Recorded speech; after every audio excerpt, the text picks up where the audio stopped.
Well, we're back. It's Wednesday night, and we got an action-packed show for you here on the Chopping Block podcast. Hey, this is week 3 of the NFL and week 4 of college football. And what a week 3 of college football it was. We talked about it, had a big game at Georgia, Tennessee. We're going to cover most of those games from last week as well as look to this week's games. And, man, what a week in the NFL last week. 2 great weeks to start. Can't wait for week 3. First slide, heat check. If the season ended today, who is in the national championship? I'm going to give you my pick first. Right now, if the season ended today, I'm going Georgia, Miami. Craig. I'm going to cop out on this one. I'm going to say Ohio State and a litany of 3 different SEC teams. Take your pick. KD? It's easy for me. It's Georgia, Ohio State. Wow. The Thoroughbred Havoc. Not to copy you, Steve, but I got to go.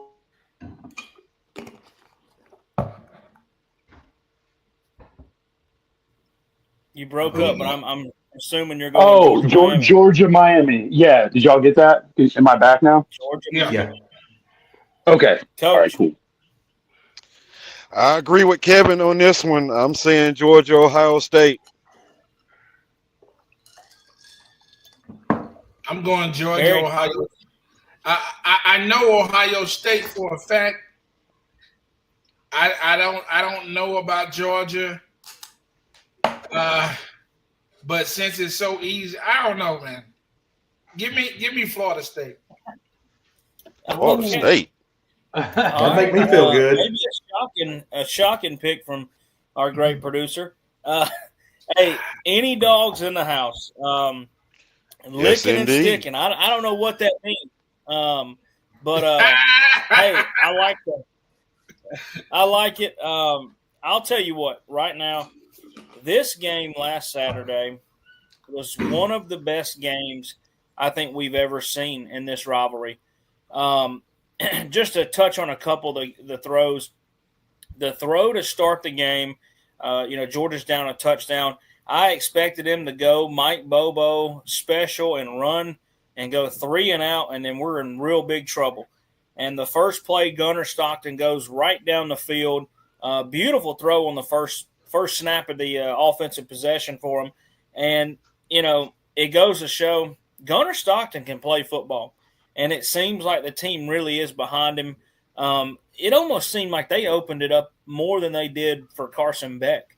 So the throw on 4th down right there at the end of the 4th quarter for a touchdown was one of the best throws I've ever seen in a Georgia uniform by any quarterback. So huge win at Neyland Stadium. Craig, what do you got to say? Yeah, I don't know about the licking and sticking thing either. I think even Georgia fans can admit they walked out of there. They probably should not have won that game.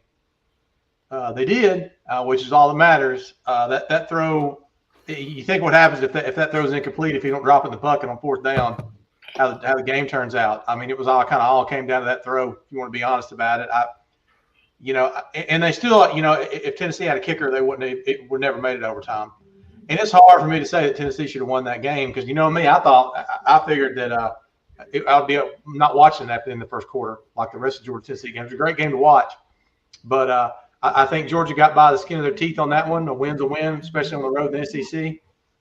So they should be happy. Gunnar Stockton needs to be a dog. We'll see. Tell the truth, KD. All right, KD. Here's everybody knows that, I give Georgia a lot of crap a lot of the time, but I got a little bit, I think I know where Craig's coming from, but I kind of disagree. I think the team that won the game is the team that should have won the game. Players make the plays. Tennessee had a chance to kick that ball at the end of the game to win the game.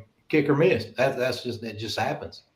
There's no excuse for Tennessee being able to get up 14 points, that quick and just letting Georgia climb back into it. Georgia does what Georgia does, man. And that's why I picked Georgia in this game because I've seen it too many times. Teams get a big lead on Georgia and they just stop doing it because Georgia came out, they wanted to run the ball, control the clock, and Tennessee, again, like I said, I think Tennessee, maybe I picked Tennessee. I don't even remember. But, Tennessee got them receivers behind Georgia's secondary. They made adjustments. Georgia shut them down, man. It was a great game to watch. My hat's off to Georgia. I think is the best win so far by anybody this season in college football. Anytime you can go into a top 10 team in the SEC on the road and come out with a win, yeah, my hat's off. Hold on. Did you say that's the best win of the year so far? To me, yeah, to me. Okay. Don't forget about the LSU Clemson. Well, yeah, I mean, I get that, but that's different. It's to me, it's just different going into a stadium with 120,000 people right in now. the SEC. What do you say, Havoc? Well, yeah, I mean, licking and sticking's a good term. They looked great in the second half. I mean, they started slow, but I don't think they were ready for Aguilar. And once they made adjustments, they were able to. I get that they won through the skin of their teeth, but a win's a win, and this is a big win for Georgia.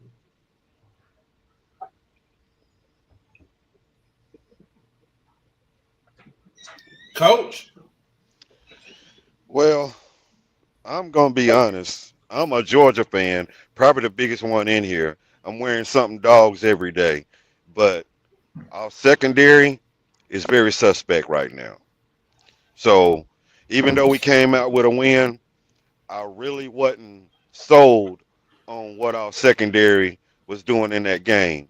But then I can turn around and say he may not be the king of the hill, but damn it, Bobby, Josh Heupel is starting to turn into an SEC coach that's got much respect that I respect because the game plan that he came out with is a game plan that he knew exactly who he wanted to target on Georgia, and he was successful doing it.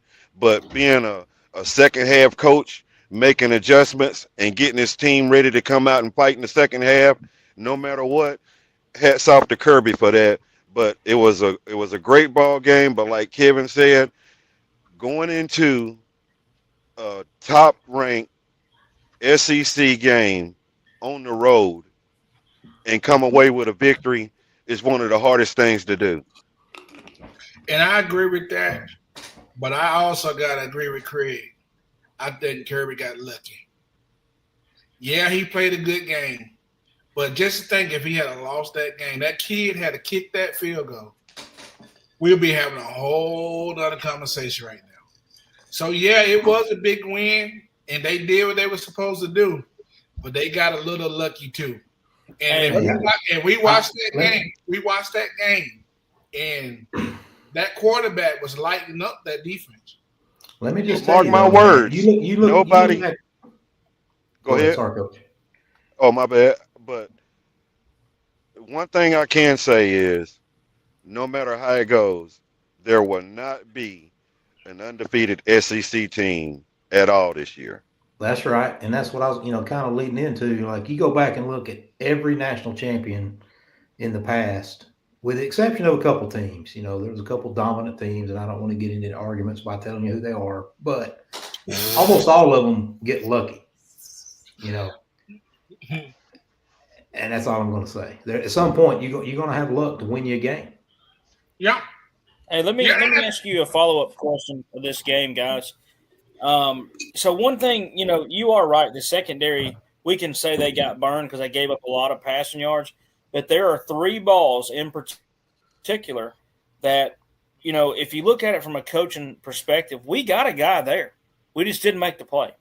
And that's the frustrating thing for me as a fan. It's like, man, we really had a guy there to make a play. And Tennessee makes a better play. I mean, that guy, what was it? Is it Brazil or Brazil, something like that? Whoever that kid is, I mean, lit us on fire. I think he had 3 or 4 touchdowns. And it's just, winning jump balls. So, like, that's my question to you is Georgia's defense, are they really getting burnt that bad, or is Tennessee's offense that good? Because Georgia also had 2 interceptions there. I think more of the story of this game is when Georgia did get ahead, they had 2 bad drives where they only got field goals. If they scored touchdowns there, the game might be put out of reach. Since the rule changes came into place about how defenses can play, being in the secondary is the hardest position in football. The wide receivers know exactly where they're going. The secondary's got to guess. There's some educated guesses in there, but again, I've said it for 5 years. If you get within 5 yards of receiver and you make any contact, they're calling pass interference. So those big plays that Tennessee had, yeah, you're right. Georgia had guys there. They just didn't make the play, and Tennessee did. That happens. Sometimes quarterbacks are in a rhythm and they throw passes that you can't defend, and you just kind of, you take it with a grain of salt and move on. Well, see, one of the problems was when it comes to defensive back, being a former defensive back, when you got coverage on a guy and you got him locked and you all on him, the first thing you would think is, ain't no way it's coming over here because I got him locked. They don't have the mindset that I'm going to get some work today. And they don't realize it doesn't matter how well you're covering the guys. These quarterbacks nowadays, they will throw that ball. See, it used to be a such thing as, oh, he's a cover corner. Well, a cover corner means 9 times out of 10, we're not going to his side. That's irrelevant now. It doesn't matter how good you cover. That ball is still going to come. Well, and Coach, this, I was thinking about this too. Where is Georgia ever going to be weak at? You're not going to line up and run the ball up the middle on Georgia. You're very seldom going to run around the corner. So they have, if any team to beat Georgia has to attack the secondary all game long. Yep. So because they're weak nowhere else. They're more physical and bigger than anybody in the country where it matters. So they have to pick a poison. So of course, overall, I was happy with the way that Georgia came out. I felt like they resembled a Georgia team. And like we say, remember, guys, it's early. So everybody trying to get fired up. It's a little bit more competitive. Like I wouldn't be surprised. I've been on Alabama's butt. And we'll go ahead and slide to that while we get into this. I've been on their butt about what can happen in this game. But I'm going to go ahead and say almost back. They almost back. Now, yeah, we might say it's who they played or whatever. But if you allow somebody to get some confidence, build up some confidence, and like Georgia get up for Tennessee, Alabama's going to get up for Georgia. And so that game right there is going to let us know how far back Bama is. But if Bama wins this game, it's 2 weeks, right? Mm-hmm. Yep. If they win this game in 2 weeks, it's back on. Yeah, I agree, Barry. I think, this game used to be the biggest game of the year, no matter how many times they played it. Kind of like Alabama LSU was there for a couple years. This game's going to be huge. I would assume College Game Day will be there, which is usually not good for the Georgia Bulldogs against Alabama if College Game Day is there. But I'll tell you this game is going to be great. But you are right. There's 2 things that could happen here. If Alabama wins, people are just going to forget the loss against Florida State for a little while. And if Georgia, for some reason, were to blow them out, they will – you'll see for sale signs in Kalen DeBoer's yard on Sunday morning. I just think they will overreact, and they're going to really be calling for his head. They were already calling for his head. But I do think that they're a good football team. I think Florida State is a whole lot better than we thought they were. And honestly, they just pushed Alabama around. But Alabama looks a little bit better. And I think they're going to, they're going to be ready for Georgia. There's no doubt about it. So we'll see. Craig. Yeah, saying they're back is a bit of a stretch for me after getting humiliated in Tallahassee, especially with the 2 teams they played. You guys are in the chat. You heard about the 70 on, we're back. According to Alabama fans, after the first half of the second game, they were going to win the national championship, most of them anyways. So, we'll see.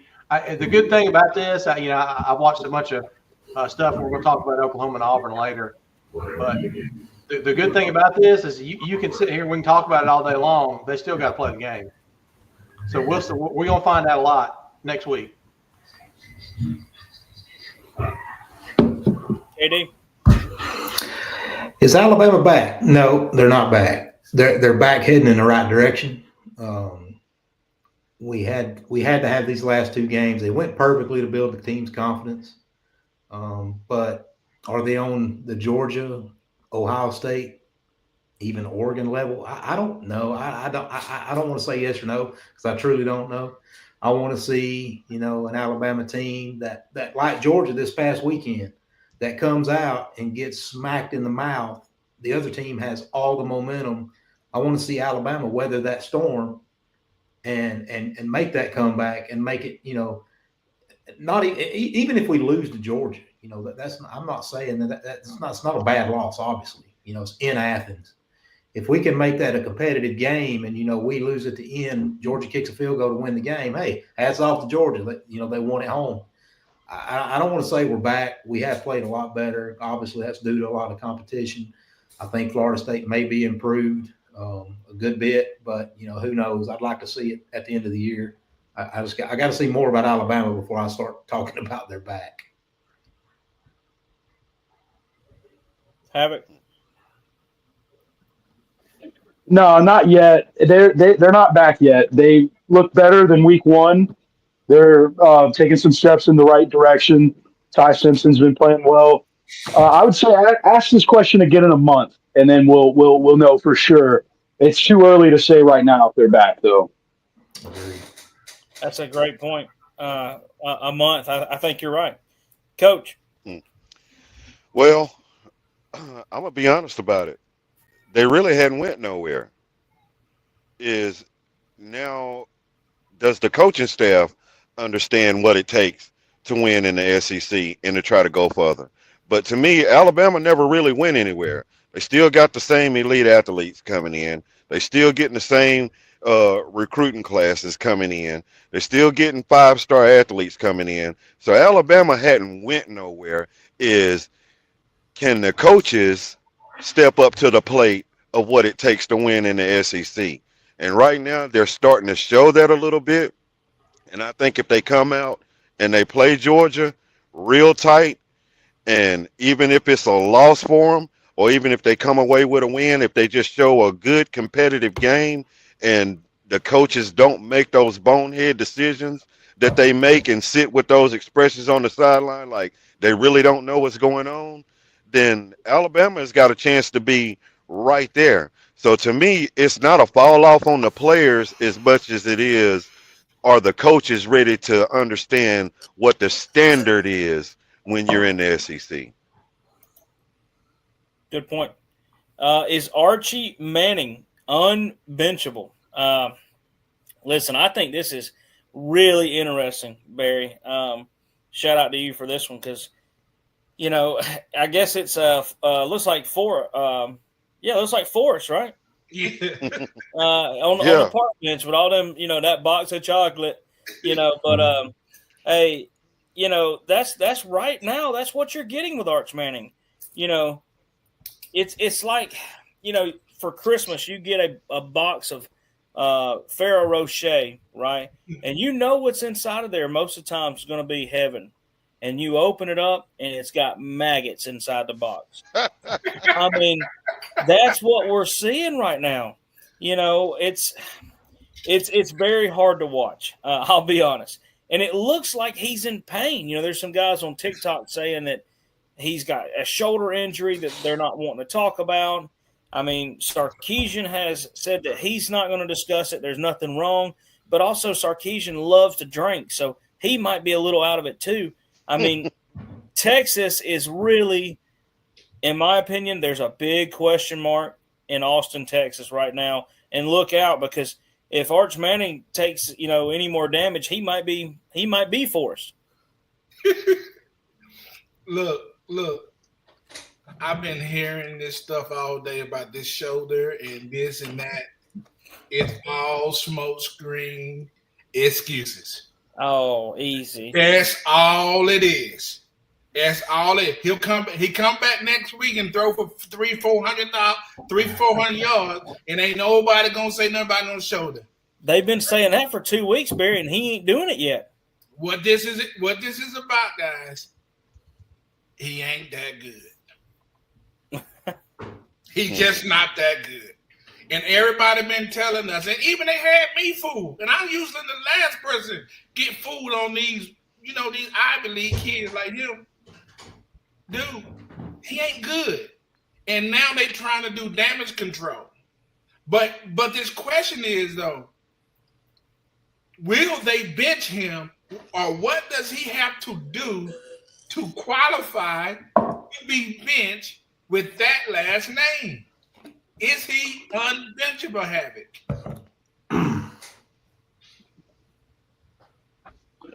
Right now, he's close. He's not unbenchable. I'll say that, but I would consider getting the backup a few reps in if he struggles. That I don't mean take him out completely. Just let him know that, hey, if you keep playing poorly, you could be benched. But he's only a redshirt sophomore. He's got time. But yeah, right now it doesn't look good.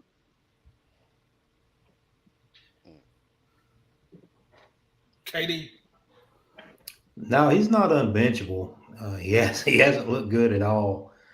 But I'm always careful. And Barry, I throw caution to you, man. He's a sophomore. I remember a certain Alabama fan saying Jalen Hurts was terrible his sophomore year too, and we all know how that turned out. So he's got the pedigree, he's got the size, he's got the arm strength. I don't know what's going on with him.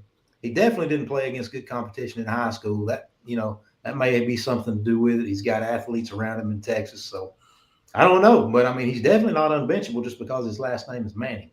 So we'll see. Yeah, you're right about the competition in high school. I sent Barry a video. It's like me and extra large shoulder pads running at him. Yeah. I think we've all seen that. It's bad. Coach, what do you got to say? Well, all I can say is if it's Archie, Texas ass in trouble. Because he ain't going to do nothing but ride around on the field with a little hover around wheelchair after that I hit him one time. But as far as his grandson, Arch, man, he is unbenchable. It's too much in the name. It's too much in the NIL. It's too much in the fame and the fortune that comes with it for Texas to go and bench this guy. Because the one thing y'all got to realize is there's a such thing as a transfer portal. And that would be the biggest commodity in the transfer portal if Texas put him on the bench and they know it. Hey, Craig, come in, keep on cooking. Though. Yeah, man. Yes, he's unbenchable. I want to say yes, he absolutely is unbenchable for the things Coach mentioned. Also for the fact the backup quarterback is a transfer from Troy. That's Troy, Alabama. So it's not like they got great, competition chomping at the bit to get behind him.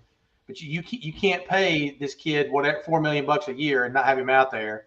And his last name is Manning. I mean, that's a bad look. I tell you what happens if Sarkisian benches Manning, his seat gets hot. Yeah. And I'll say this too. I got to watch Craig play high school football. He's a pretty damn good offensive lineman. If Craig played against that division in high school, he would have probably had offers from every team in the country too. So Craig could have knocked them boys around pretty good. So it's got a lot to do with it, I think. Yeah, man. I'm telling you, I just got to thinking about this because anybody else without that name, we wouldn't even be questioning this. Right. Well, when you phrase it that way, though, that he came from so I'm with Kevin. Does he have the intangibles? Absolutely. Does he have the arm strength? Yes. He's got the size. He just hadn't played competition. I mean, you talk about a crash course. This is the first year he's been running this ship. He just came in last year on some mop-up duties to keep his red shirt eligible. He didn't. He's never started. This is SEC. It's in front of rabid Texas fans. Matthew McConaughey's over there pumping up the sideline. Yeah, and they haven't even reached the meat of that schedule yet. Yeah. True. But they do have Sam Houston and then Florida to tune up on over the next couple of weeks. And I hate to speak poorly of Florida thoroughbred, but it is what it is, brother. We suck, bro. You can talk. Hey, You might get the last laugh on that one, Happy. Be careful. You might get the last laugh. Hey, what's your problem with this? Another problem that might be on the Texas sideline is Matthew McConaughey does not wear deodorant. Proven fact. So it's got to be stinky over there. But I don't want to know how you know that, Dalton. No, it's for some reason he's like an activist against deodorant. So hey, that's weird. But there's a lot of weird things in Texas. Anyway, what's your problem with the top 25 so far? Listen, I'm going to throw just a couple quick ones. Illinois is at 9. I mean, they haven't played anybody. You know, it's confusing. It's like, you know, a new video game comes out. They say it's going to be great, and it should be $20, and you pay $60. Just a little confused. It's going to be great, and it should be $20, and you pay $60. Vanderbilt at 20. I think they should be a little bit higher, along with Georgia Tech at 18. Everything else, I'm okay with it. Craig.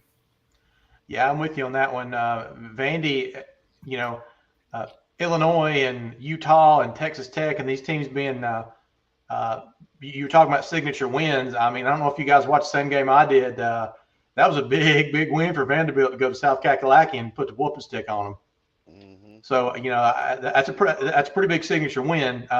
If the things that happened last year hadn't happened, that would probably be their signature win. You know, beating Alabama last year is their signature win up till now. So I'm starting to get on the Vandy train and anchor down a little bit with old Davis over there. I told y'all. Well, yeah. Okay, so who does Vandy have this week coming up? Do y'all know? Let's see. Surprisingly enough, I did see where Pavia's attorney is lobbying for another year eligibility. Oh my God! They got Georgia State, Utah State, and then Alabama. Yeah, they're going to be 5-0 coming into Alabama. Yep. Oh wow. Ooh.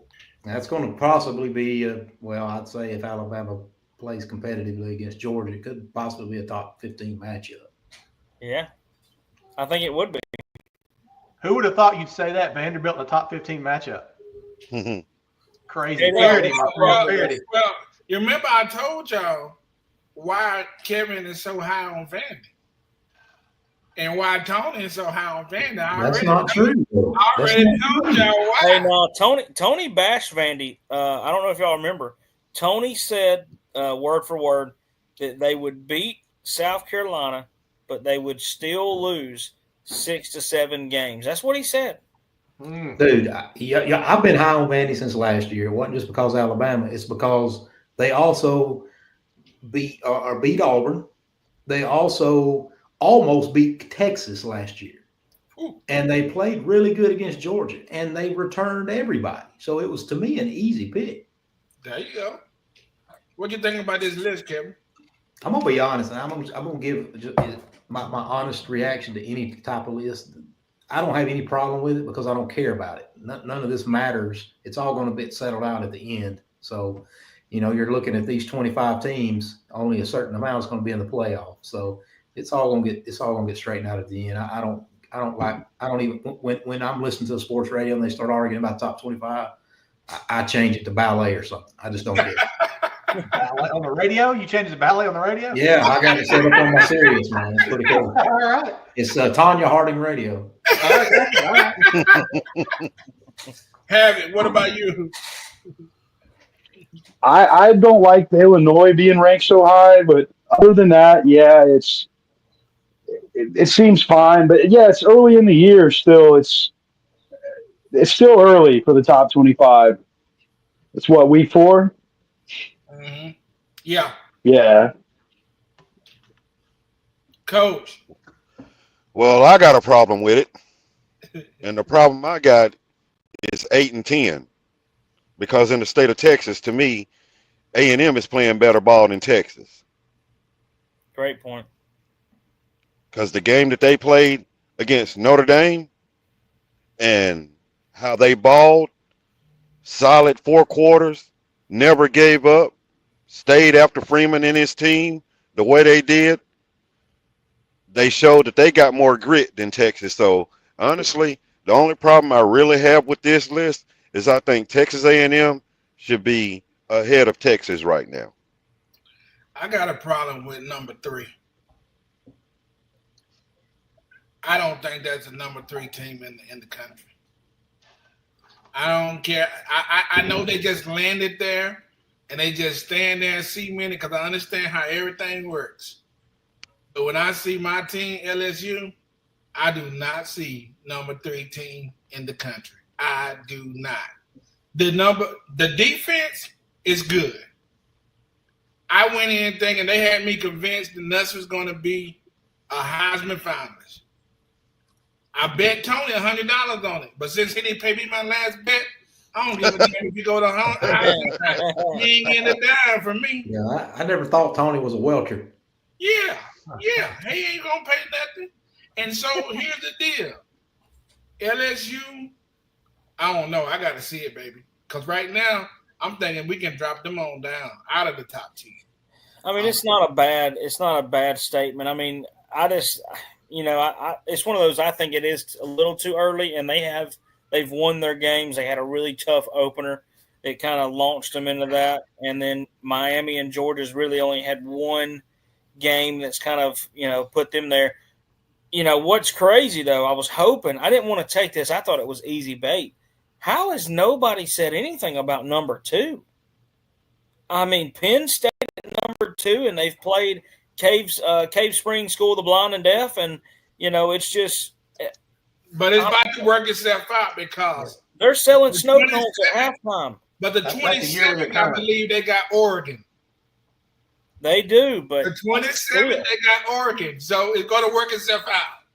It will. I think they're going to get embarrassed. I just have a feeling. All right, top 3 Heisman candidates. Hey, look, this has been very interesting, in my opinion, to start the year because, we had that one year where Lamar Jackson won the Heisman in like week 3 or 4. It was against Florida State. They put up like 63 points. I was on the road with Tony to watch Georgia or Alabama Ole Miss, and we were watching it in the parking lot and just knew he won the Heisman. So we haven't seen anything like that. I mean, in my opinion, Gunnar Stockton, that moment at Tennessee, he had a couple of them that could say, hey, that might be a Heisman moment. It definitely launches him into that conversation. But Carson Beck, I think it's rightfully so. He should be in the conversation the way he's played so far. But Mateer, to me, it comes down to this week. If he loses this week, he's out of the conversation already. But if he finds a way to keep it going against Auburn, look out. Craig. Yeah, I disagree with Dante Moore being number 3. I would drop him probably almost out of the top 10, actually. I feel much better with Castellanos being there or even Stockton or Haynes King. I mean, Dante, they put up good numbers this year with Oregon, but they were in a bit of a game with Northwestern last week, fellas. His stats aren't great. Cause, I mean, let's just be honest. The Heisman is statistics, right? I mean, you might have an occasional wonderful Heisman moment, but for the most part, they're looking at stats, and I'm not impressed with that. I definitely did not have John Mateer on my bingo card to be in the Heisman favorite on week 4. But I've always said Carson Beck. I mean, he was a good quarterback at Georgia, and he went to a weaker conference with worse defenses. So, that's a recipe for disaster for the other Heisman voters. But like you said, I mean, if you look at the team there, so Mateer, what's his schedule like? SEC, not good. You got Stockton, SEC, not good. Haynes King's got to play Georgia at some point. So, I mean, you look at Carson Beck and Dante Moore and Castellanos, those guys are the ones that are going to have the stats because they're not going to play any SEC defense every week. I mean, we're just now getting in. This is just like the very outside fat of the steak, Barry. We're not even in the good meat yet. we're just working our way in. This weekend starts some good meat, and we'll get rolling from there. I don't know. I agree. This week and next week's big. I like that outside meat. I like that fat. Hey, KD, what you got?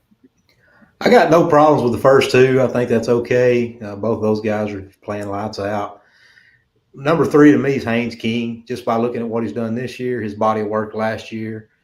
If he can somehow just, it is usually about the most stats, but I mean, if King keeps putting up, 250 to 300 a game and ends up somehow beating Georgia at the end of the season, boy, it's going to be hard not to vote for that kid. Yeah. I agree. He's dangerous. Yeah. Have it. Yeah, so the Heisman, the first two, I like John Mateer and Carson Beck, 1 and 2. Three's kind of a toss-up because I could see Castellanos putting up good numbers in the ACC. But I don't know. I saw something in Gunnar Stockton in that game. I saw some true dual threat ability, and he has some magic to him. I think I'd put him third.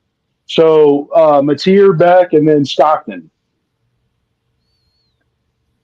Coach. I disagree with the whole dadgum list because I'm tired of them always saying the guys that are up for the Heisman is the quarterback. And to me, the Heisman about who's the best player on your team that makes a difference on your team. And to me, it's 2 players that isn't even on this list. And the 2 players is Zachariah Branch from Georgia, wide receiver, and number 4, the wide receiver from Alabama. You take those 2 players off of the field for any of these quarterbacks, and they don't even qualify for this list.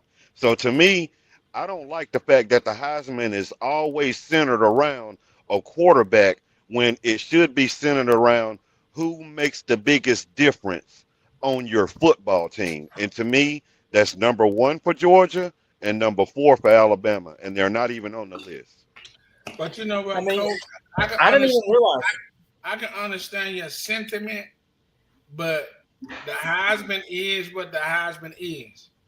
And yes, those other players, they make a difference, but the quarterback touched the ball on every play. Well, y'all remember who won it last year? I was about to say it's very hard to say that with who won last year. And if you think about this, the game has changed. You look at the early 2000s, a running back is in the conversation every year. Derrick Henry, Mark Ingram wins it Devontae Smith won it. Yeah. Is there a quarterback? That was Genty, right? Genty was last year, but Travis Hunter won it. Yeah. Oh yeah. Hunter won it. Yeah, but come on, Hunter was. I know. Hunter was different. Hunter was That's different. the thing. Look, yeah, I didn't realize. But the Hunter owner won. If Hunter had stats only from one side, he would not have won it. Nope. He won because he played both sides of the ball. But I think to Steve's point, like he said, neither one of us, I didn't realize this was just a complete quarterback list. We're so ingrained now for it just to be a quarterback race that you don't even really look at the list and say, well, hell, where's all the other positions at? So, yeah, and you see Genty's game has translated to the NFL pretty well. Yeah. I mean, y'all watched the same games I did. He's a strong NFL running back. I think they need to come up with another award.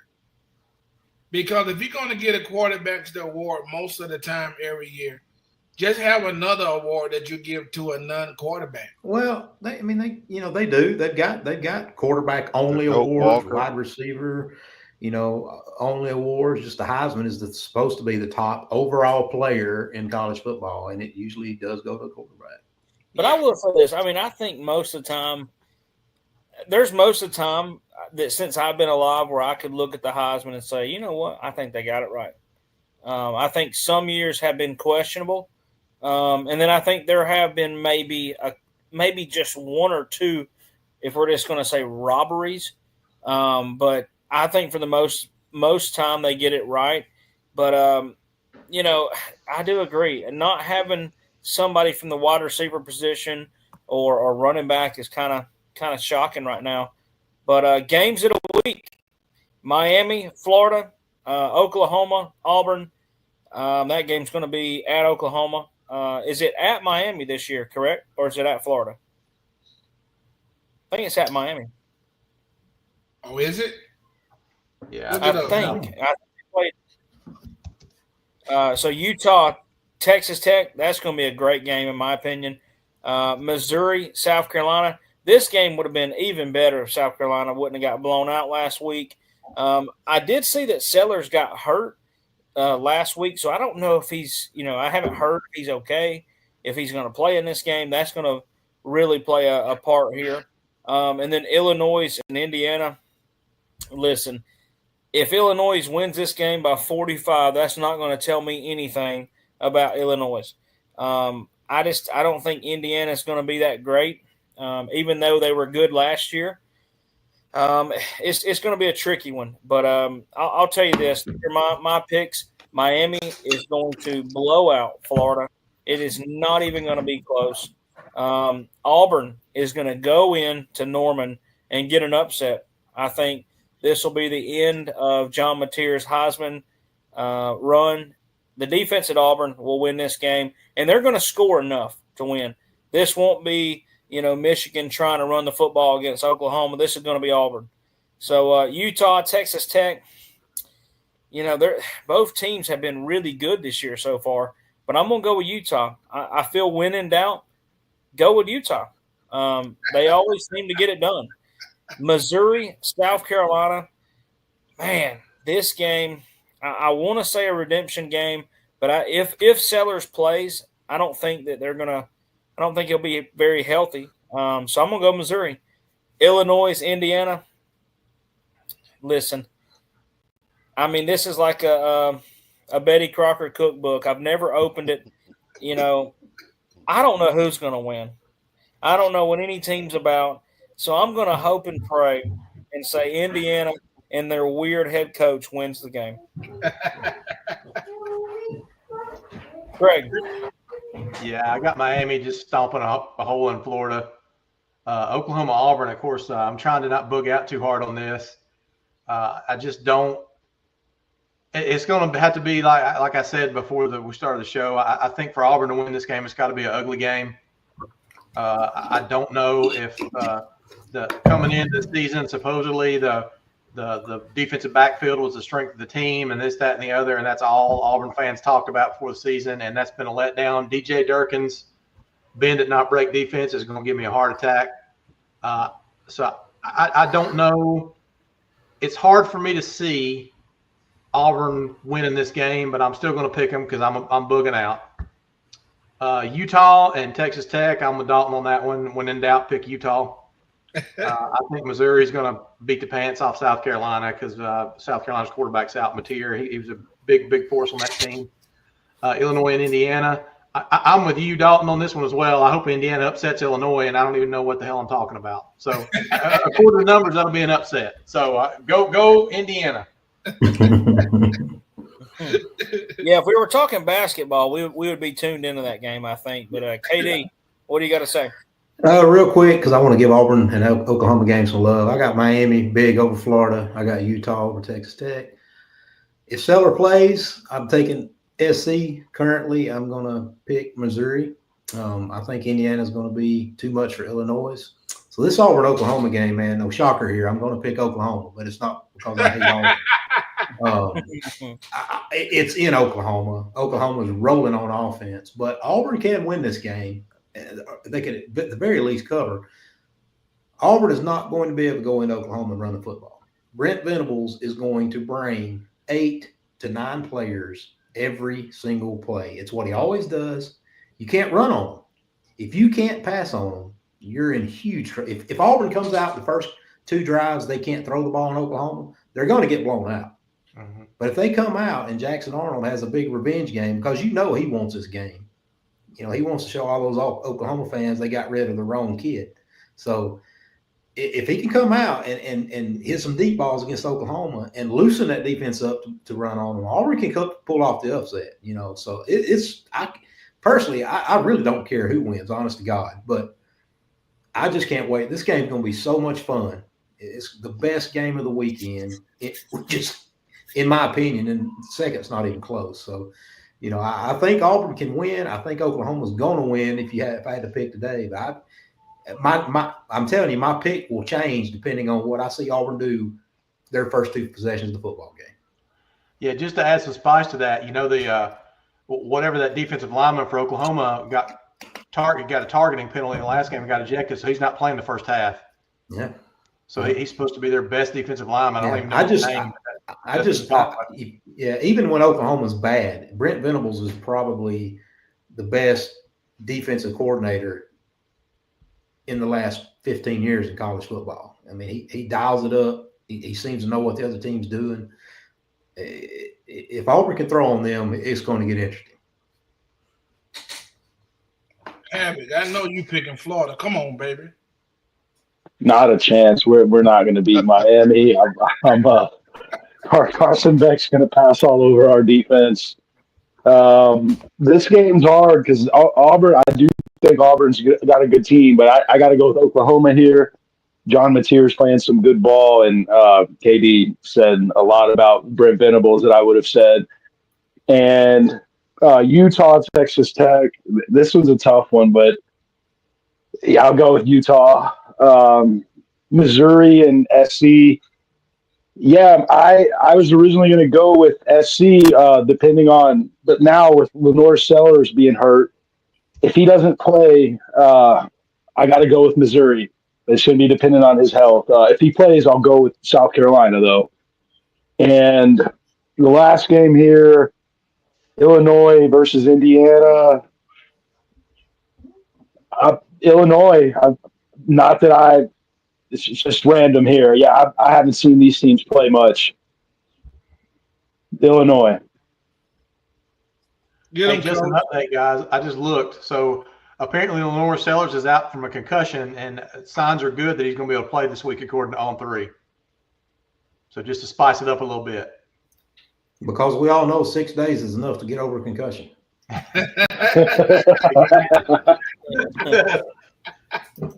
Good job, Coach. Well, Miami over Florida big. I think Florida's got a quarterback situation that they're not going to be able to overcome this season, period. So I'm looking at Miami big in that game. As far as Oklahoma and Auburn, that's going to be a game where it's the turnover battle that's going to decide the outcome of this game. I think both of them in the trenches are going to be strong, and it's all going to come down to turnovers. As far as Utah and Texas Tech, if Texas Tech is smart about the situation, they realize you really got something to play for because you got Texas and you got A&M that's right there above you. And if you don't slip and they do, you get a chance to bump ahead of them. So I like Texas Tech in this game just because you got a little bit more to play for than Utah.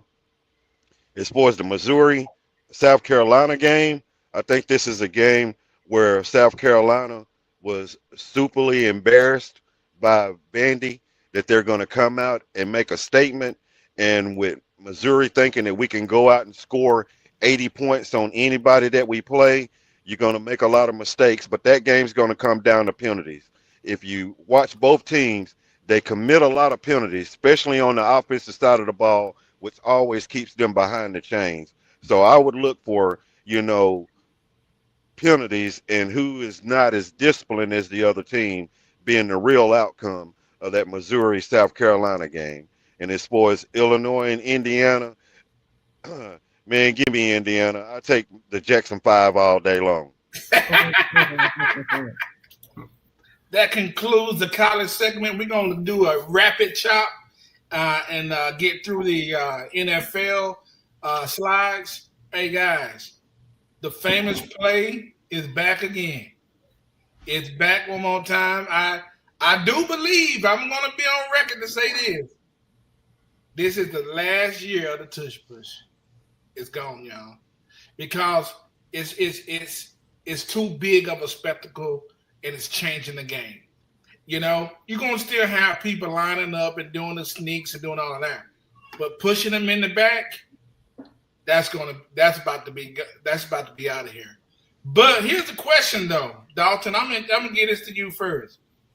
Are the Eagles cheating with this tush push? Well, I have a maybe a reason why you're asking me about a cheating scandal, but I don't appreciate that. But anyway, no, this is not cheating. It's not cheating. It should be legal. Here's the thing. Ask yourself this.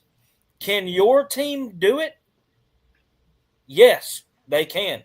Can they do it anywhere close or better? No, they can't. So that's what you got to ask yourself at the end of the day. If they make this illegal, in my opinion, it will be a bad day for football. And this don't even benefit my team. My team has no business stopping this play. And I don't think anybody else can. And that's why people don't like it. But no, it's not illegal. It's not cheating. And I hope to God that we have it next year because any team can try to do this. The problem is not can anybody else do it, but they firing off and the referees are not calling. They're not calling the false start. They should. What you say on this? Sooner Hater, what you got? Yeah, I mean, a false start's a false start, but is this cheating? The brotherly shove, as long as it's within the rules of football. This reminds me, I saw this thing that was talking about one of Mike Leach's assistant coaches, and he literally had in the game plan at one point to get a little person for short yardage situations and toss him over the line. I'm not making that up. Y'all can Google it. He was really contemplating getting a little person on scholarship, pick him up, hand him the football, and chunk him over the line to get him for 16. So God, I miss Mike Lee. He thought better of it. It never happened. But could you imagine that spectacle? So I'm with Dalton on this one. It's turned into its own thing now. The brotherly shove, man. If they'll let him do it, do it. You put all the people you want to down there to stop it. I mean, that's kind of one of them big ones. They're just flopping it out and saying, "Here it is, boys, stop it," and nobody can do it. But they should call a false start. A false start's a false start. Period. But hey, as long as they're coming off the line at the same time, if you can't stop it, too bad for you. And that's the thing. That's why I'm going to agree with Barry here. Technically, because I didn't understand. I really, honest to God, before I didn't understand why everybody was so bent out of shape about the tush push and why they wanted to outlaw it and all that other stuff. So I kind of did some research on it, and it really has nothing to do with the play or the pushing. It's literally got like every single time the Eagles do it, the two guards fire off the ball before it snapped. And you can watch it in super slow motion, and it happens. And it's a false start every single time they do it, and the refs aren't calling it. Yeah. That's why it's getting so much hate right now, is because, like, look, man, if you can do that on a tush push, why can't you do that on any play, anywhere on the field? It's not fair that they're not calling it, and it's the play itself isn't cheating, but the false start and letting them get away with it, it ain't the Eagles cheating, it's the refs cheating. True. Yeah, but it's unfair. I know Havoc want this play going. What you get, the same as you guys said, if they're committing a false start, they need to call the flag. But the play itself, it's a legal play. It's not an illegal formation if the players are lined up a certain way, but with the way they're doing the false start, yeah, that needs to be called every time it's done. And they need to make the refs aware that it's going on. And if the refs aren't aware, then yeah, this is bad. They're aware. They just don't call it. They need to start calling it. They really do. Hey, I will say real quick, I actually think, Craig, you made a good point. If you threw a little person across the line, you would gain some yards. Every time. You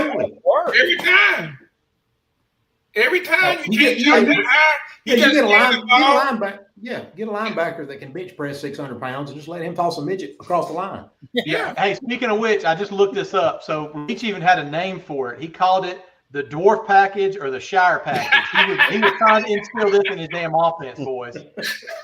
Hey, Mike Leach was crazy, man. He literally was crazy. He was a gift to football. He said you could throw him over or just flip him over, just to get the 6 feet, whatever you got to do. I would love to see it. Coach, what you got? It'd be like Tony lining up the backfield and Barry tossing over the line. Well, that's tough angles. Don't talk him up. Please don't talk him up. Well, honestly, the Chiefs did stop it. It was only successful 2 out of 5 times. That's So true. the Chiefs did stop it. So as far as it being a play that you want to say cheating or anything like that, no. But what I would do is on the defense is if I know that you're going to run the tush push, then I'm just going to do the Troy Polamalu. I'm just going to go over the line of scrimmage and I'm just going to bust the quarterback right in his mouth. Yeah. But is that even legal anymore? They can't do that on Nope. kicks, They took that off the defense. That's an illegal play now. Nobody can jump over. So, if you want to make the tush push a legal play, then you got to give defenses a chance to have a counter play for the tush push. And that's the only thing you can get. I mean, that's the reason why you see nobody going over the top on this picture, because now that's considered an illegal play on defense. But if you're going to run the tush push, it's lined up. You got one formation that you're in. The whole stadium and everybody outside of the stadium know what play is coming. Then go ahead and let the defenses be able to line up and run a play to counter it. Yeah. Yeah.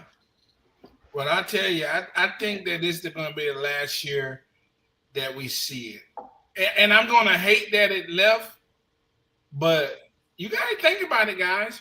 Without this play right here, it might change the history for the Eagles. I mean, Yeah. this play is huge for what they do. Hey, man, let's talk about some little ice cream. Has Baker Mayfield. Yeah, I'm talking about Baker Mayfield. Look at Dalton. He sat up straight when I said Baker Mayfield. Has he risen to the cream of the crop? Talk to me. Well, listen, I said it when he came to the Bucs. I said, y'all are sleeping on Baker Mayfield. And guess what? I'm right. He leads the NFL in passing yards and touchdowns since he joined the Bucs. And he's won, I think, 2 division titles. And I think he's been to the NFC divisional round. So, dude, the guy's a stud. He has got a dog in him, that's for sure. And what he did in the fourth quarter was just unreal. So, listen, he is a top 5 quarterback in the NFL, and anybody that's got to disagree with it, go ahead. Hey, look, two-turn I tried to pop. I told y'all, he just topped him up. He topped him up. What the hell you want? We having a show. Hey, look, I just got done training these little kids so that they ain't so bad when they get to high school. Here goes any If hope I of this was, thing if being I over was, at if 9 I was o'clock. one of them little kids, I'd kick Yeah. them square the nuts. They can't kick that high. Craig, what you got on Mayfield? Yeah, you better put some respect on that man's name. Not P-E-C-K, respect. So yeah, it's hard to say he's you say risen. It's hard to say anybody's risen when he's 5'4". But I mean, the proof's in the pudding, like Dalton said, man. What do you want this guy to do? And he can dance. So I give it to that. He can dance. He can dance. He's risen the career. I don't know. Top 5. I don't know. I have to really buckle down and look through that list to make him top 5. But I'll say this: he is an elite NFL quarterback right now. Absolutely. KD, I know you agree. Oh, yeah. You know how long I've been on the Baker Mayfield train. I liked him when he was at the other crappy team. But to me, and I know this is going to sound sacrilegious because I'm about to compare him to one of my all-time favorites and one of the best, Brett Favre. He's just, to me, Baker Mayfield is a gunslinger. And if this was 1994, it'd probably be considered the best quarterback in football because he improvises all the time. The more pissed off and frustrated he gets, the better he plays. It almost seems like he sometimes comes out lackadaisical, like this past weekend. And then he almost got injured, and the other team started talking smack. And then what happened? He made them pay, and that's just his makeup, man. I love the guy. I think he's great. I'd love any team in the NFL. it's kind of crappy how his career has went, you know, because he got sent. You go to Cleveland, that's where anybody goes to die. But anyway, but you put him on any halfway. You put him on the Eagles. Oh boy, I'd love to see that with a couple receivers like Hurts has got in that offensive line. He got some receivers, man. Mike Evans is. He does. I'm not but they're not Smitty and what's the other? The Brown. They're not those. They're not those guys. I wanted to talk to mention something.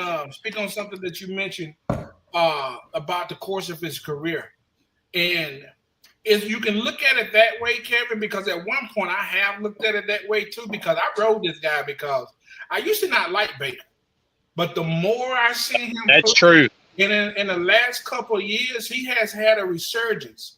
And you know what I like about Baker most, man? I think he is a bona fide gladiator, man's man. He's a born leader, and he got people behind him. And he plays with the sort of passion that I think that actually brings us to the game. Yeah, he gives you everything in his body every single game. Yeah, and I know his team. I know right now, if I walk into Tampa Bay's locker room and I say, tell me something about Baker Mayfield, everyone I'm going to say, Baker's a motherfucker. And it's crazy, man. His arm strength for his size is unheard of. Yeah. Happy, what you got on this guy? Yeah, he's definitely risen. Baker's he's having fourth quarter comebacks and game-winning drives like it's nothing with Tampa. He's starting to remind me a lot of Drew Brees when Brees was on the Saints, and a very similar player, especially how he plays in the fourth quarter, and he tends to bring out the best in his teammates. I get that he has Mike Evans, a Hall of Fame future Hall of Famer, but yeah, he definitely has. I'm with Craig. I would have to do some more investigating to call him top 5, but he's definitely close. Coach, what you got on him? I agree 100% with Havoc on that one. That's who Baker Mayfield and his mentality, that's who he remind me of. So if I was looking at this ice cream on the shelf, I'm going to get the Chunky Breeze.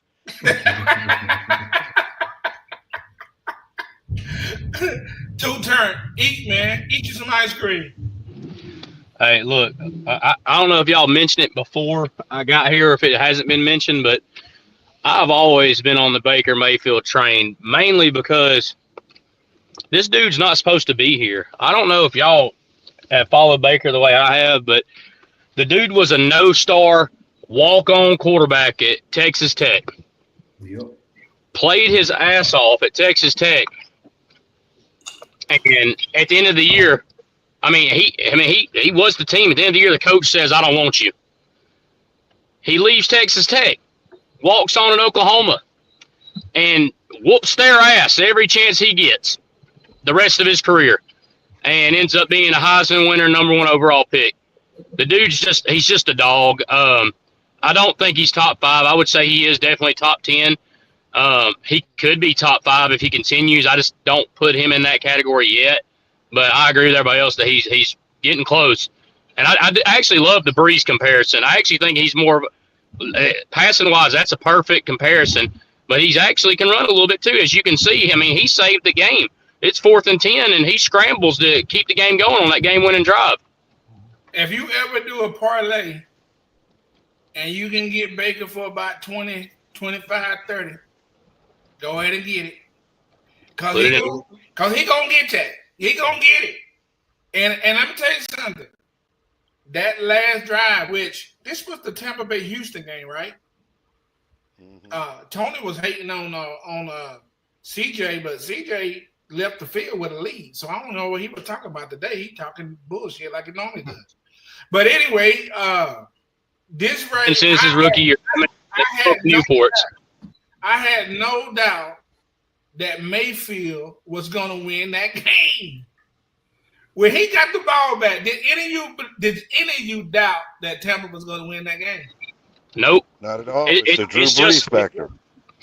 It's just like when he got signed by Tampa that day on a 3-day notice. Comes out in less than 3 days. Leads the Rams to a game-winning drive. First game, doesn't even know the damn playbook. He's just a dog. He really is, man. I really like him. Oh, you came in just in time.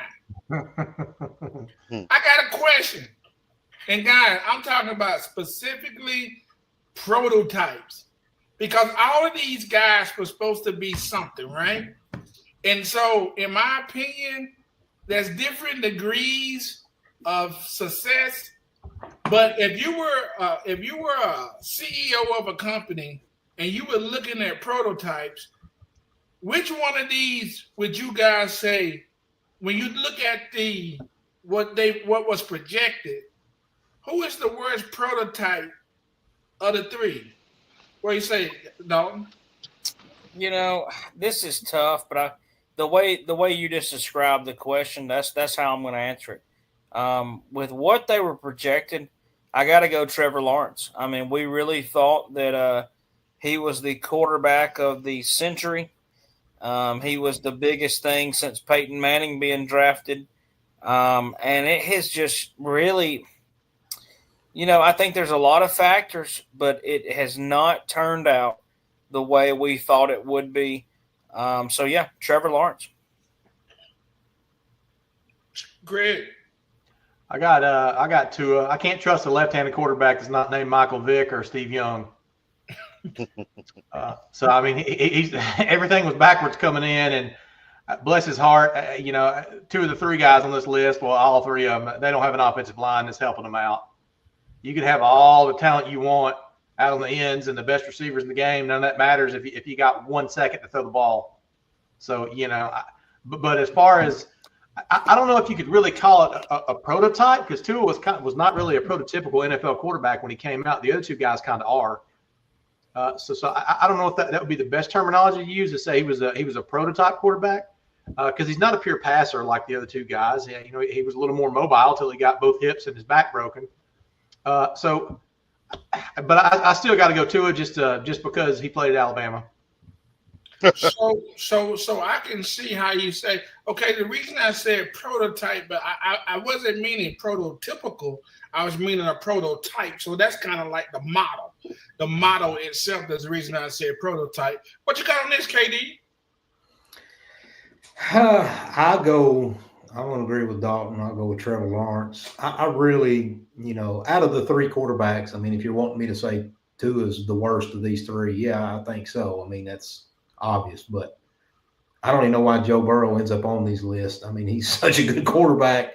He's just his offense. I'm surprised. I mean, if I was Joe Burrow, the chance I got to get traded out of Cincy or demand a trade, you got to go. That's a dumpster fire like Cleveland, in my opinion. They're never going to get him an offensive lineman. But I mean, Trevor Lawrence, man, I mean, that dude just looks like if you built a quarterback in a machine, that's what it would come out looking like. So he's not very good. He's not very accurate. I don't even know if he cares. He kind of plays the game like he doesn't care. KD, you hit a nerve right there. If you remember, early in this year, he had that interview. And he talked about right when he got started, he said it's more than life to football. You remember? Yeah. And it blew up. And ever since then, I said, this dude don't got it. Yeah. He doesn't have it. Nobody want their quarterback, the highest paid asset on the team, to be saying, especially that early in his career, that there's more to the game, more to life than football. And that's what I said. I haven't spent a lot of time watching Jacksonville football, but the game I did watch this weekend, I mean, he was like just nonchalant with the coaches, waving them off like he didn't want to hear what they were saying. That's the first time I really, paid attention to his mannerisms during the game. And he really just didn't want to be there, it didn't look like. I mean, I've never seen him do that. I think that it might be a sign of maybe it's all kind of, he's having his own little meltdown. But I'm going to tell you, that's my pick. I think the other two guys, to me, they are what we thought they were. But I think everybody thought that Lawrence, we thought the fraud was Prince. To me, Can I just say one more thing? To me, Tua is going to be the guy that I always think of what could have been if he didn't take the bad sacks and get the terrible concussions. I mean, that's got to affect you. If he didn't get the injury, all these injuries, if you had an offensive lineman that would give him more than 2 seconds. But at some point, all those excuses don't matter. And I'll say one thing in favor of Tua. And y'all know I don't dislike the kid. I just hate how people try to make him more than he is. I won't call no names. But I do believe that if he was with the right coach, he would be so much better. Sure. And that'll never make you the best, one of the top 5 QBs in the league, but at least he could have been looked at it a different light, kind of like the kid in Detroit right now. Golf. Golf. He was never going to be a successful quarterback until he got with a really good offensive coach, and they got a lot of skill players around him to help him be that way. And now Golf, if you hear people talking about him, some people want to argue him in the top 5. There's no way he's there. He's only there because of the situation he got stuck in. 100%. Habit. Talk to us, Habit, on this. As someone who's watched almost every single one of Trevor Lawrence's games, part of what you guys are saying is true, and part of what you guys are saying is way off. He is my pick, but here's why. Yes, he hasn't lived up to first overall expectations, but here's the reality. He is a modern-day Jay Cutler, and anyone who watched Jay Cutler play and it has seen Trevor Lawrence play, you can't tell me they're not similar. Yes, he's going to throw some touchdowns. He's going to throw some interceptions. Is that considered a bust? No, Jay Cutler wasn't considered a bust. Is he a bust because of where he was drafted? Maybe. Now, you guys are being a little unfair on Trevor Lawrence because other quarterbacks have had similar situations and you don't say the same things. Now, with that being said, he has played poorly in certain games, but he also has a playoff win. He had to come back against the Chargers. A hell of a playoff. And he does have a playoff win. He hasn't had the best circumstances, but he also isn't as bad as you guys are making him sound. Go back and watch Jay Cutler and tell me Jay Cutler was as bad as he was, and then you can say the same thing about him. I don't put a lot of stock in a playoff win. I mean, I'm old enough to watch. Remember when Frank Wright won a playoff game. So I mean, bad quarterback sometimes a comeback win. Games. Right, a big comeback.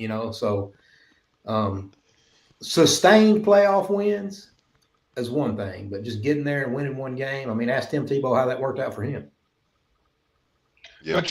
But but the way I see it with Habit is that Trevor Lawrence it's not about how he is compared to other players. For me, it's more about where he was projected and what we all thought. And he's not the only one that we've been told that there are, generational talents. There's been a lot of it. He's not the only one. But I wanted to put the spotlight on him. What is he, year 5? Is he 6 years now? Yeah, year 5. So at this point, even by Tony metrics, which can be anything from a rabbit foot to a moose knuckle, even by his metrics, this guy should be rolling by now. Well, yeah, but keep in mind though, like Geno Smith and Sam Darnold, though they took a while to get good. And what if everyone gave up on them like you guys are doing? I just don't think it's fair. I got a different perspective of Havoc too. I'm with you. So I'm gonna start with Tua first because I want to go off what Kevin said. See, I agree with Kevin about Tua never reaching his full potential, but I don't think it has anything to do with the bad sacks, the concussions, all that. God, I mean, if you go back and look to his freshman year in college to when he got hurt in college, that hip injury kept us from seeing, despite how much I love Tua as a person, despite how much I still think he's a good quarterback, I don't think he's elite. I think he's above average still. I still think he's a really good quarterback. He will never be what he was supposed to be simply because, that injury ended Bo Jackson's career. He does not have the arm strength anymore. He doesn't have the hip power to get the arm strength into the throws, specifically because of that hip injury. And eventually, he's going to have to stop playing regardless of the concussions because once he loses the arm strength he barely has left, he's no use to the NFL. So that's That's what I got to say about Tua. As far as Burrow goes, we beat the horse with. I don't care how talented Burrow is. I don't care what he does. We talk about the sacks of Burrow. Burrow holds the ball more than most quarterbacks in the NFL. He holds it a lot longer than anybody. He's also one of the best when he's healthy. He makes some of the best throws, but he does hold the ball forever. So you got to credit some of those sacks to himself as well as the line being terrible. As far as Trevor goes, Trevor started off, he had a bad rookie year, which I wouldn't say it's bad. It was bad compared to what people hyped him up to, yes.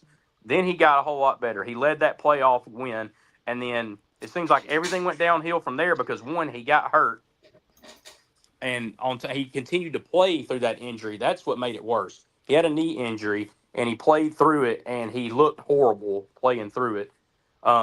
The front office has not helped him anyway, as well as all three of these quarterbacks. So it's really hard for me to answer who's the worst out of these three because I think the worst prototype ain't even on the damn list because at the end of the day, all three of these quarterbacks have been with one program. So none of these guys have even got a fresh start anywhere else to prove what they can do. Justin Fields should be on this list. He's been on 4 different teams now, and he ain't done jack squat at any team, and he's proved he's terrible at every team. That's the guy. Hold on. In the interest of time, I'm going to forego that comment. No, hold on. I'm just saying, if we're talking about prototypes who's been in the league however long, that guy's had 4 fresh starts. If he had the talent and he could play in the NFL, he'd have proved it by now. I don't care about his one. But anyways, as far as all three of those guys go, Trevor, I know we're ratting on him, and I would say he's the worst prototype, I guess, between these three at the moment. I still do think Trevor's a generational talent. I think if Trevor gets the right people around him, as in he actually has a line worth of crap, and I think him and his coaches are not on the same page. Because, I mean, you watched the game this week, and I don't know if y'all seen it. The coach said something to him. He waved his head coach off. Yeah. You don't see that much in the NFL, especially from somebody like Trevor who doesn't say much. So there's real animosity there, and I don't think his time in Jacksonville is going to last much longer despite him getting paid.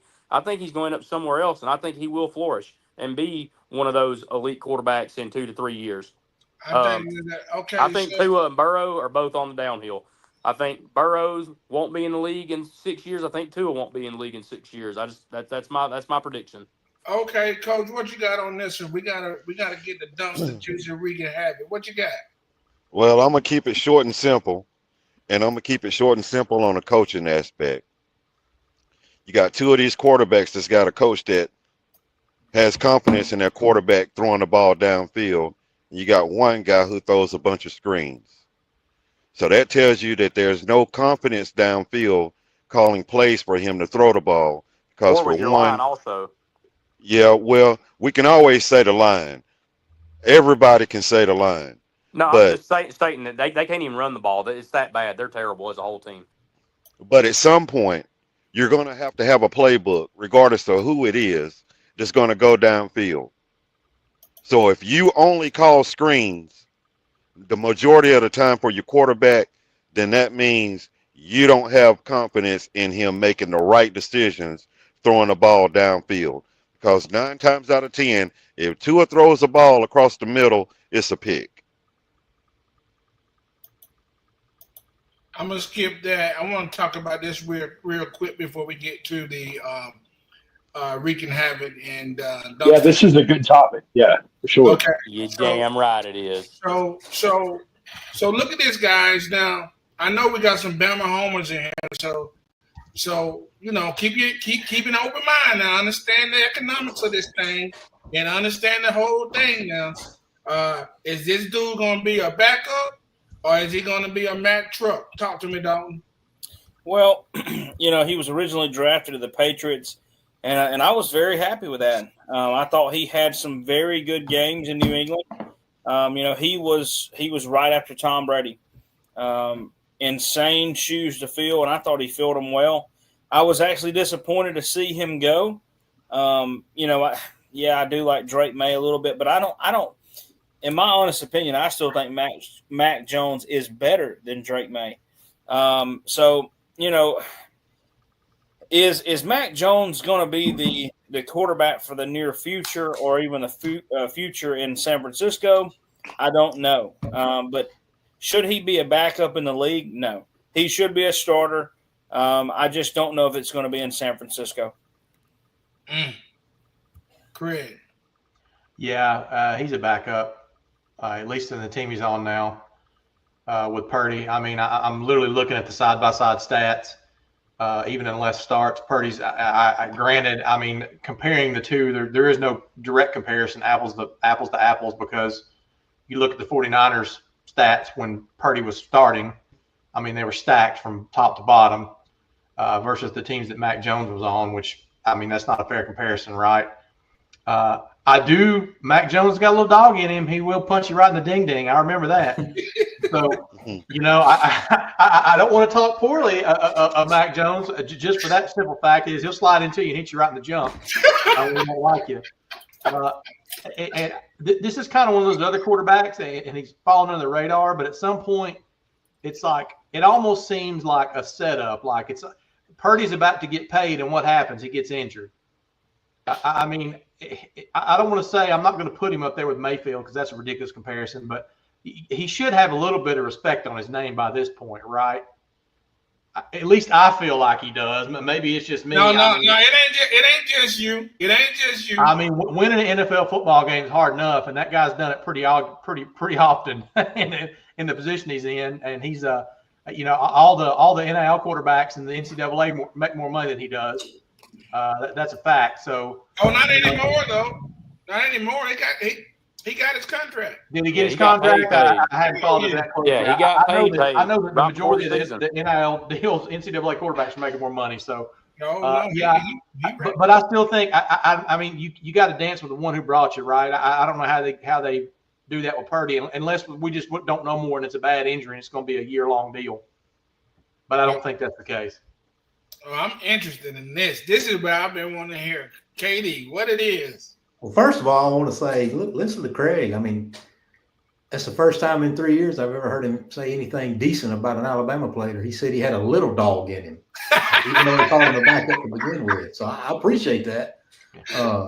Look, man, like it or not, this is the guy Shanahan wanted from day one. Oh, what? He wanted to draft Mac Jones, and everybody knew it except the front office. The front office wanted the other kid with the higher ceiling, whatever that means. Mac Jones is a more accurate quarterback than Brock Purdy. He's got a stronger arm than Brock Purdy. You let Mac Jones reel off some wins with his team when Purdy gets healthy, it wouldn't put it past me for Shanahan to stick with him. So I'm going to say Mac Truck right now because Mac Jones has the reins in his hands, and if he can continue to play ball, it's going to be hard to bench him. Like the Sooner hater said, it's for me, Mac Jones. I believe in Mac Jones. I think he's good enough to play the position. I do, hands down. The problem I have with Mac Jones is Mac Jones got a screw loose. Hey, that was the same problem we all had with Baker Mayfield at once, right? That's true. That is true. That is true. But I'd be interested to see if Mac going to translate like Baker did. But right. But I will say that it's going to be interesting. What do you say, Havoc? Mac's definitely a starter in this league. Now, what I'll say as far as the 49ers, it's tough to see if Shanahan will bench him if he's playing well. I couldn't see that. Like KD said, if Mac's continuing to throw 3 to 4 touchdowns a game and has a hot hand, I can't see him getting benched. And worst case scenario, Mac's earned a job for next year, I think. And I do think he's going to continue to play well. And if they do stick with Purdy, they can still, I think, at the worst, get a second rounder for Mac for next year. That's interesting. Coach. Well, I'm going to be honest about the situation.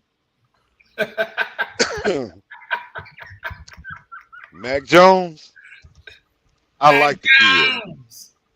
I like him. I really do. And I think he's a good quarterback. I really do. I never hated on him, even when he was at Alabama. I always liked Mac Jones. I always thought he was a decent quarterback. I always thought he could run an offense efficiently. But in the famous words of that coach, Mr. Lee Corso, not so fast, my friend. This is Brock Purdy's team. Woo. This is not Mac Jones' team. This is Brock Purdy's team. But I know several teams out there in the NFL where Mac Jones is the guy that they really need. And that's hands down because honestly, that's who Detroit needs. And we'll see Cincinnati.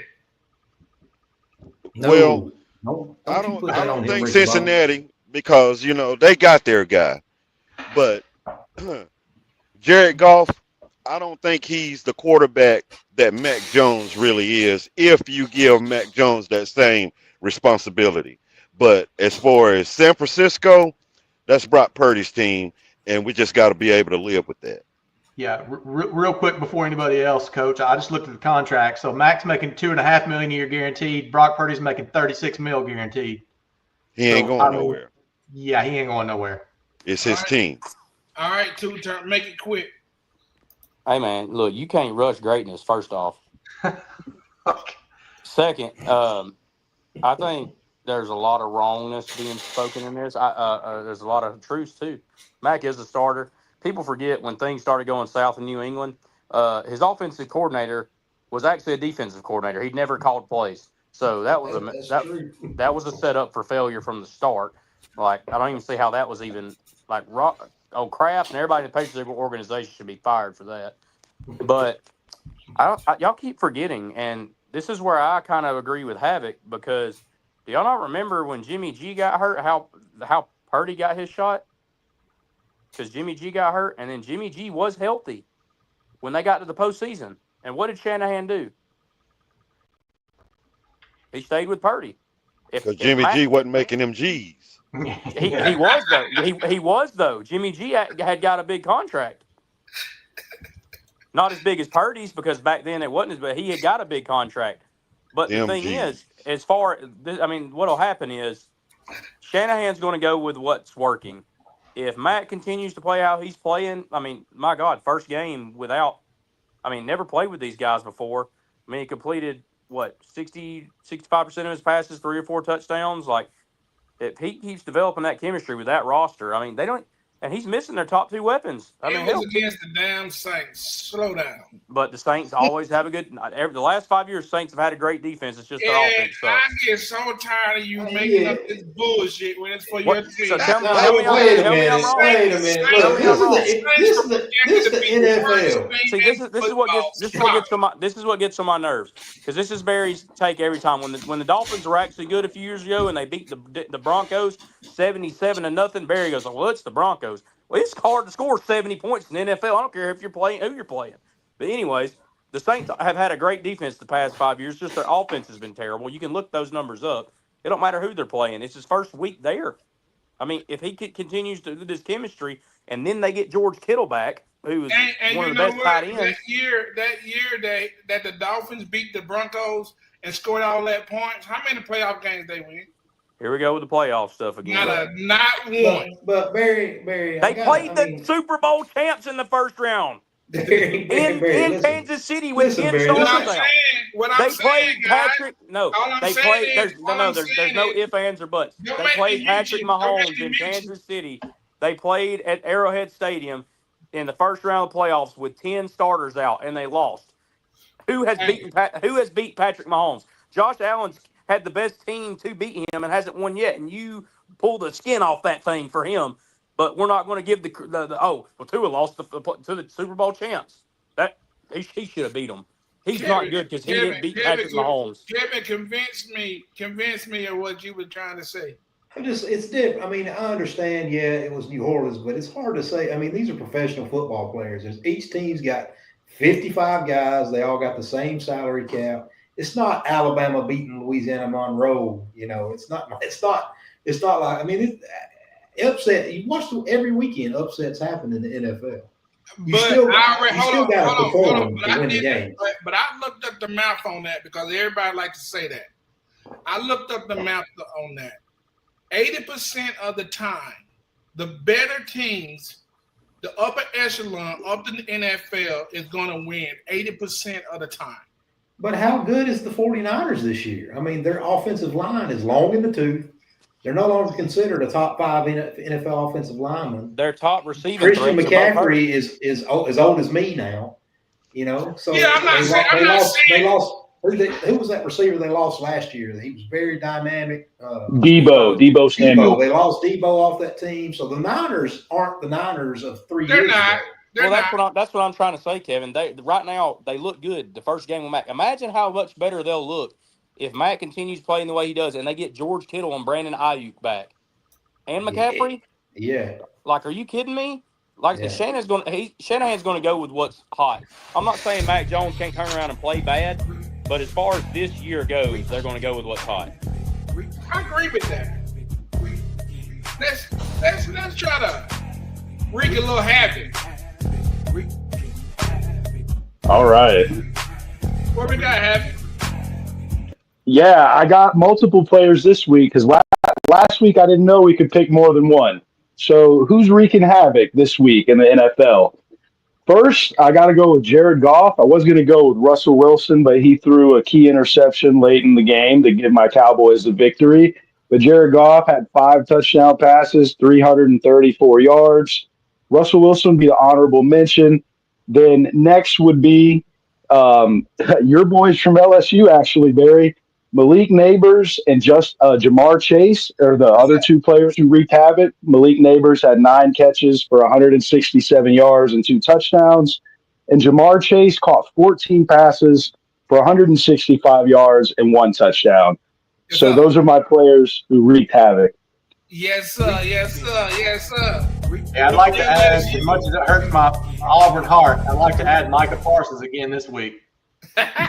Again, he's not up like he should be. I mean, I think he only had 1 sack and a couple hurries, but other teams are having to game plan around that man.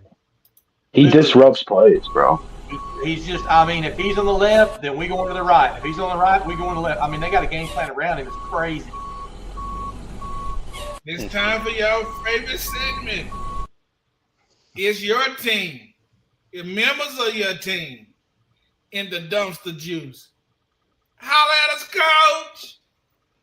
Well, I can tell you right now, Barry, that if you got an NFL team that is your team, and right now you guys are 0-2, and we know who you are. I don't care who the quarterback is. I don't care who the coach is. I don't want to hear nothing about they got the worst this or that. If you are 0-2 in the NFL right now, and it's your team, you guys are straight trash. The next move I'm going to make, I'm going to go all the way to Florida, and I'm going to holler at a little gator bite. And the bottom line is that squad has not had a quarterback since Rex Grossman and Tim Tebow. Lagway is the worst way to go when it comes to a quarterback. I don't care about how old he is. Oh, he's just a kid. I don't care. He's a little cross-eyed kid who can't see straight, and he don't know that the other team is not the guys that he's supposed to throw the ball to. So if you are a Florida Gator fan and you're walking around here with a DJ Lagway or whatever his name is, jersey on, you guys are straight trash. Hey, Coach, now, I got a question when you get finished. Let me know when I got a question for you on one of your dumpsters. Because this is my final journey that has nothing to do with any team in college or in the NFL. But I'm about to take my ass all the way to Vegas. And I'm finna find everybody that's got anything to do with these damn lines in these games, and I'm going to chunk their ass in a can and throw them in the back of the truck. Prime example of the reason why everybody that's got anything to do with these games in Vegas is trash is because here it is. Just peep it. All I need to do is win this game by 2 points. because the line is 1.5. Now, I don't know what play in football we can score half a point on, but all I need to do is win this game by 2. And Tampa Bay goes down, scores the touchdown, up by 1, 6 seconds left on the clock, kick the field goal. We're up by 2. I win the game. I can buy a steak tomorrow, but y'all dumbasses go for a 2-point conversion, and guess what? You won the game by 1. So no matter who you are, if you went for the Texans, your ass lost. If you went for the Bucks, your ass lost. So Roger Goodell and whoever tail it is you squeezing on in Vegas, y'all son of a bitches is straight trash. Welcome to Vegas, Coach. Yeah, yeah. All right, hey, Coach. So I just want to clarify. You said if a team's 0-2 right now, they straight trash. So Straight trash. I want it on the record. So you're It's on the record. that the Kansas City Chiefs It's straight trash. and the Houston Texans are straight trash. Straight trash. Along with the Saints. Way to stand on it. Along with Carolina. Who else is 0-2? Miami. If you are 0-2, The fake Dolphins. you are straight trash. Notre I'm calling Dame. the Dolphins the Mahi Mahis now. They ain't even real Dolphins right now. They the Mahi Mahis, the Miami Mahis. Fake Dolphins. No, I call them tuna fish. You know what it is. What up, Dalton? Take us home. Hey, great show. Man, you guys got me cracking up there at the end. I'm not going to lie. Always with Coach's dumpster juice. And I agree, man. A lot of trash pickups needed last week, but I'm sure there's going to be some more this weekend. Maybe starting tomorrow on Thursday Night Football. So he should have added Josh Heupel in there, too, on his dumpster juice. Hey, we're going to leave Bobby Hill alone until season 2 of the restart of King of the Hill. But, hey, thank y'all for joining the Chopping Block Podcast. We will see y'all next Wednesday night. Yeah, we about to do it. Watch us